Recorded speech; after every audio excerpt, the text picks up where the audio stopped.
Our weekly medical checkup. All right, if coffee is an essential part of your morning routine, we've got some great news about its possible health benefits, plus how laughter could be the best medicine when it comes to dry eyes. From where we are joined by NBC News medical contributor Dr. Kavita Patel.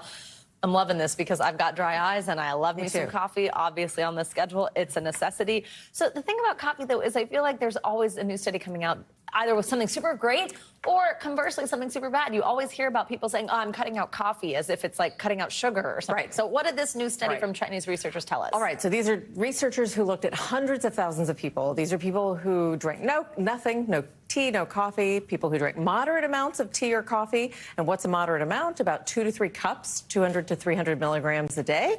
And then people who drink more than that. And they looked at them over 12 years, did surveys at the beginning, at the end, and tried to see what association, if any, they had with cardiometabolic diseases. That's things like type 2 diabetes, coronary artery disease, high blood pressure, things that we do worry about. And what they found might bring some coffee lovers like us some great news, that they found a reduction of that kind of risk of getting cardiometabolic diseases if you had about a moderate amount of caffeine, so 2 to 3 cups a day. Okay. And that they saw an even higher reduction if you were a pure coffee drinker, but still a reduction even if you were a tea or kind of a mixed tea and coffee drinker. So all in all, good news for coffee drinkers, but there had been some associations of risk at higher levels of caffeine. That's why I think you're hearing these messages like cut this, cut that, because for each person, an amount of coffee might be just a little different. So the doctor's orders here, Savannah, are to really remember that caffeine itself is a drug. That's why we talk about kind of making sure that it fits with other conditions you have, talking to your health professionals if you